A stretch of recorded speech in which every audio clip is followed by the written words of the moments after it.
Hey, what's going on? It's your boy BT, and I came here to talk some boxing with the thousands of True School Sports subscribers. Now, supposed to be at the Hialeah Casino tonight, but unfortunately, some stuff came up in life, and wasn't able to make it out there. So I'm kind of, if I seem a bit pissed off this video, I'm a bit pissed off. But gonna get into some, heavyweight boxing talk. Luis Ortiz, who fought in Hialeah, at the Hialeah Park Casino.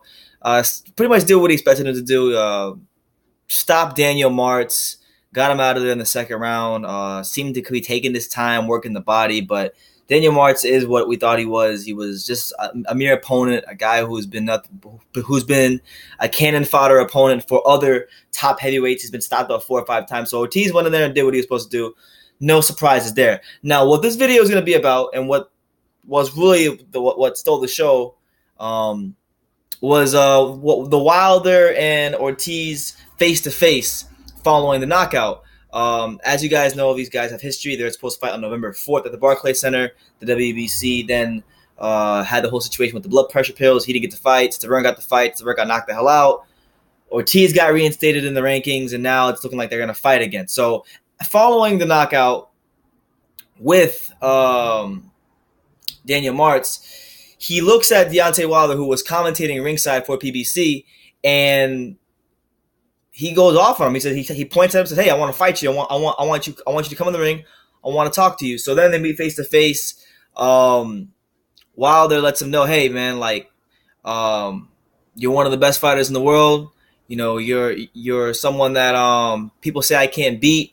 You're someone that I consider one of the best. So I'm gonna bless you. I bless you with one opportunity. I'm gonna bless you again with another one." And then he told him basically that you better train hard because I'm coming to whoop your ass.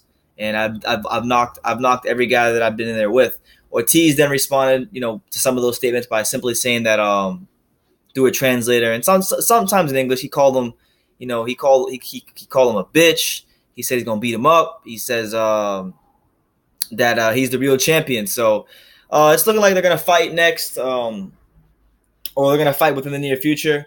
I mean, it's not a surprise. If Wilder's not gonna fight, what's his name, Joshua, which he's not, because they're gonna fight. They're gonna go the Parker route. Then this would be a good, man. This should definitely be a fight that I'd be interested in. This would be a fight that I think a lot of boxing fans would be interested in.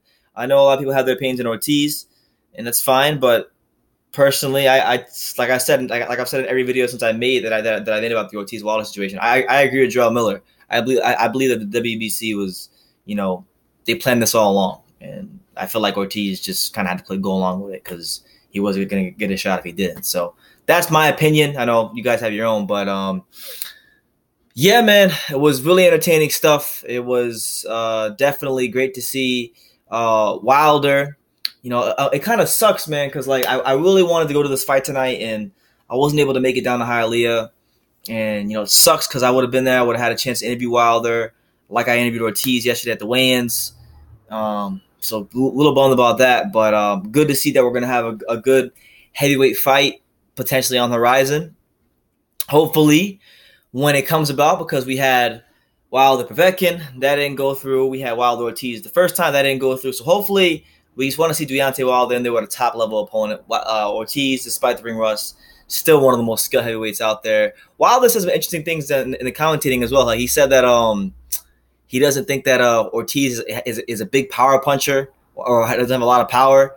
He says he's technically sound but doesn't have a lot of power. And then he used Malik Scott going 12 rounds with him to illustrate his point. But in the Malik Scott fight, that was a fight where Malik Scott was not trying to engage at all. It's kind of hard to knock out a guy who's not trying to engage. So it is what it is there. But they met face to face. Ortiz made pretty much everything that you guys saw in my interview yesterday with him. Everything that was said through his translator, and as well in Spanish from Luis Ortiz, everything he said in the interview was further magnified in the face-to-face today with Deontay Wilder. So, yeah, man, overall, going to be a good fight. Looking forward to seeing how old Ortiz deals with a Wilder who seems to have improved somewhat. And that's what it is, man. So let me know what you guys think about the little face-off after Luis Ortiz's second-round stoppage over Daniel Martz in Miami.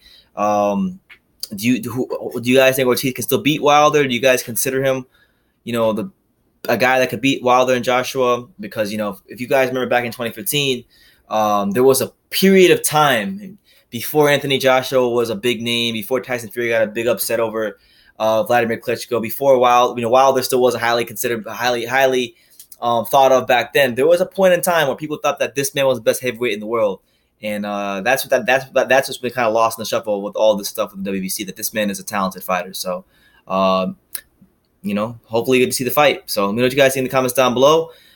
Take the time to subscribe. Follow True School Sports on Instagram at True School Sports. Like I say in every video, I'm Brendan Taylor, and you can love me or you can hate me, but I'm just a kid from Dania, and I couldn't make it to Hialeah today. But until next time, take care, guys.